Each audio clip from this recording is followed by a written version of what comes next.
அனைவருக்கும் வணக்கம்.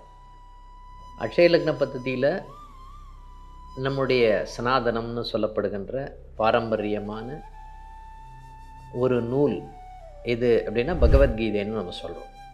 ஓகேங்களா? இந்த பகவத்கீதைக்கும் இந்த அக்ஷய லக்ன பద్ధதி அப்படின்னு சொல்லப்படுகின்ற இந்த நிகழ்விற்கும் என்ன சம்பந்தம் இருக்கிறது அப்படின்னு சொன்னால், இப்போது ஏஎல்பி லக்னம் எங்கெல்லாம் மூவ் ஆகுதோ அதுக்கு தகுந்த மாதிரி லக்னம் நட்சத்திர புள்ளிநாதன் அப்படின்னு ஒரு விஷயம் நகருகின்றது அப்படின்ற ஒரு விஷயம் நமக்கு தெரியும். உதாரணமாக தனுசு லக்னம் அப்படின்னு எடுத்துப்போம். இப்போது தனுசு லக்னத்தில் மூலா நட்சத்திரம் கேது பகவான், பூராட நட்சத்திரம் சுக்கிர பகவான், உத்திராட நட்சத்திரம் 1ஆம் பாதம். ஓகேங்களா? அவர் சூரிய பகவானாக வருகிறார் அப்படின்னு ஒரு விஷயம் நமக்கு தெரியும். அப்போது இதில் முக்கியமான விஷயம் என்ன அப்படின்னு பார்த்திங்கன்னா, இந்த பகவத்கீதையில் ஒரு ஸ்லோகம் சொல்லுவாங்க. விஹாய காமான்ய சர்வான் பூம்ஷரதி நிஸ்பிருக நிர்மமோ நிர்ரகங்காரச சாந்திமதி கச்சதி அப்படின்னு ஒரு ஸ்லோகம் இருக்குது. முக்கியமாக விஹாய அப்படின்னா விட வேண்டும் அப்படின்ற ஒரு மீனிங் இருக்குது. எதை அப்படின்னா காமத்தை விட வேண்டும். காமம்னா என்ன சார்? பற்று அப்படின்ற ஒரு விஷயத்தை விட வேண்டும். எந்தெந்த விஷயத்தில் பற்று இருக்கக்கூடாது அப்படின்னு பார்த்தோம் அப்படின்னு சொன்னால், முக்கியமாக பொருள் பற்று இருக்கக்கூடாது, வருமானம் சம்பந்தப்பட்ட பற்று இருக்கக்கூடாது, இடம் வீடு வண்டி வாகனம் சம்பந்தப்பட்ட பற்று இருக்கலாமான இருக்கக்கூடாது, தொழிலில் பற்று இருக்கக்கூடாது, பதவியில் பற்று இருக்கக்கூடாது. பற்று அப்படின்ற ஒரு விஷயமே அங்கே இருக்கக்கூடாது.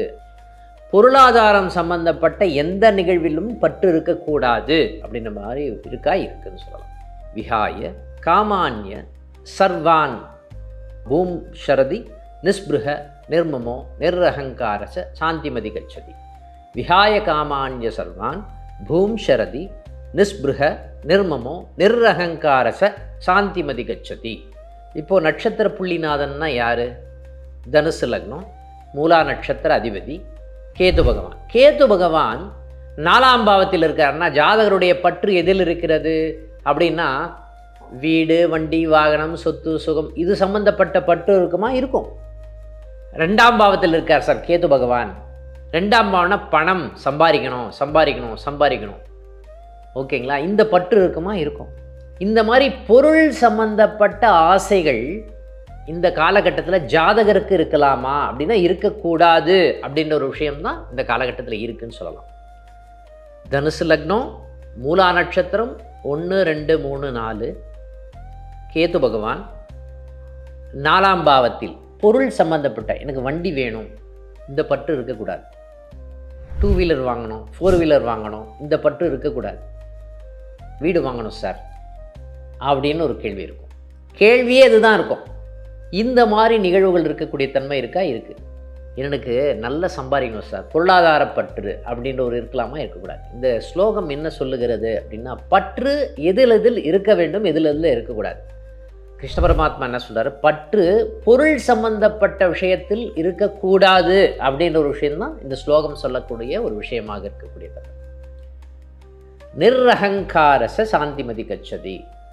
எப்போ சாந்தி கிடைக்கும், எப்போ நிம்மதி கிடைக்கும் அப்படின்னு பார்த்தீங்கன்னா, அகங்காரம் இருக்கக்கூடாது. இது என்னுடைய வீடு, ஓகேங்க, என்னுடைய சொத்து, இதில் அகங்காரம் இருந்ததுன்னா அங்கே பிரச்சனை இருக்குமா? அங்கே கோர்ட்டு லிட்டிகேஷன் சம்மந்தப்பட்ட பிரச்சனை. இப்போ மூலா நட்சத்திரம் 1 2 3 4, கேது பகவான் 4ஆம் பாவத்தில் இருக்கிறார். அவருக்கு வீடு சம்மந்தப்பட்ட விஷயங்களே சாதகமாகவே இருக்காது. அதில் ஏதாவது பிரச்சனை இருக்கும். கோர்ட்டு கேஸ் சம்மந்தப்பட்ட பிரச்சனை இருக்குமா? இருக்கும். கடன் சம்மந்தப்பட்ட பிரச்சனைகள் இருக்குமா? இருக்கும். வீடே அமையாது. அப்போ எதிலெல்லாம் பற்று வேண்டும்? அதே பகவத்கீதையில் சொல்லப்படுகின்ற விஷயம் என்னன்னா, எதில் சம்பந்தப்பட்ட எண்ணங்களில் பற்று வேண்டும். முயற்சி சம்பந்தப்பட்ட விஷயங்கள் சாதகமாக வேண்டும் அப்படின்ற விஷயத்தில் பற்று வேண்டுமா? பற்று வேண்டும். ஜெயிக்க வேண்டும் அப்படின்னு பற்ற வேண்டுமா? பற்று வேண்டும்.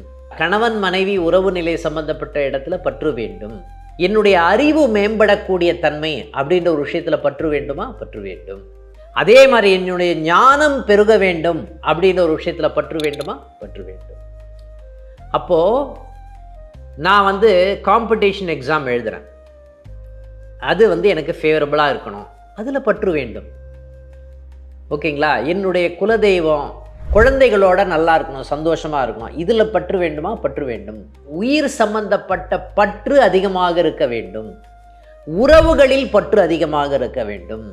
சொந்தங்களில் அதிகமாக பற்று இருக்க வேண்டும்.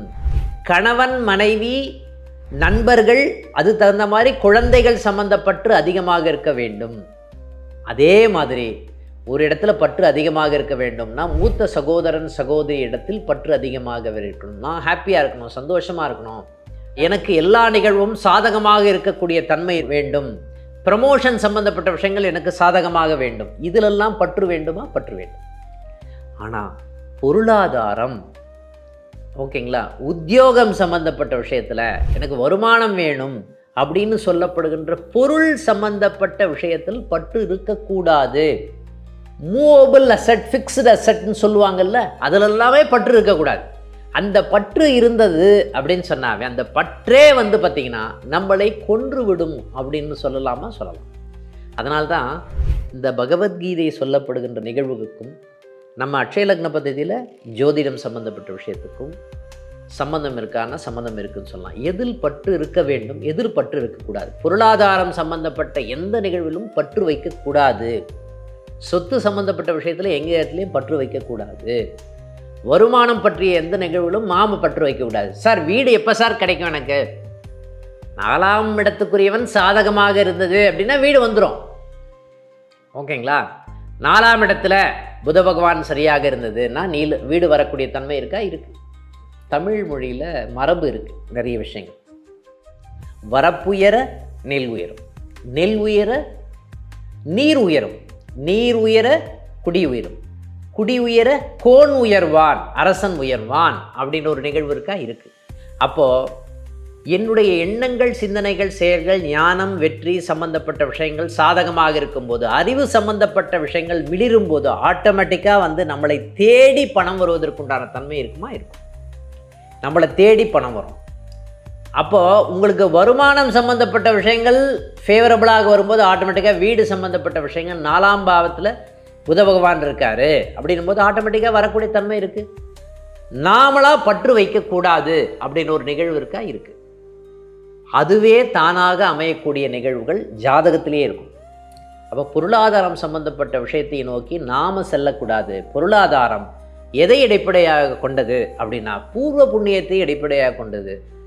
எப்படி அது கிடைக்கும் நமக்கு அப்படின்னு பார்த்தீங்கன்னா நம்முடைய அறிவு சம்பந்தப்பட்ட விஷயங்கள், ஞானம் சம்பந்தப்பட்ட விஷயங்கள், வெற்றி சம்பந்தப்பட்ட விஷயங்கள், முயற்சி சம்பந்தப்பட்ட விஷயங்கள், நம்மளுடைய குலதெய்வ அனுகிரகம் சம்பந்தப்பட்ட விஷயங்கள் நமக்கு சாதகமாக வரும்போது நமக்கு பொருளாதாரம் சம்பந்தப்பட்ட விஷயங்கள் ஃபேவரபுளாக வருவதற்குண்டான தன்மை இருக்குமா? இருக்குன்னு சொல்லலாம்.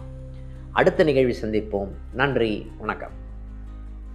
ஜோதிடத்தின் பரிணாம வளர்ச்சி. ALP ஜோதிடம். உங்க வாழ்க்கை உங்க கையில்.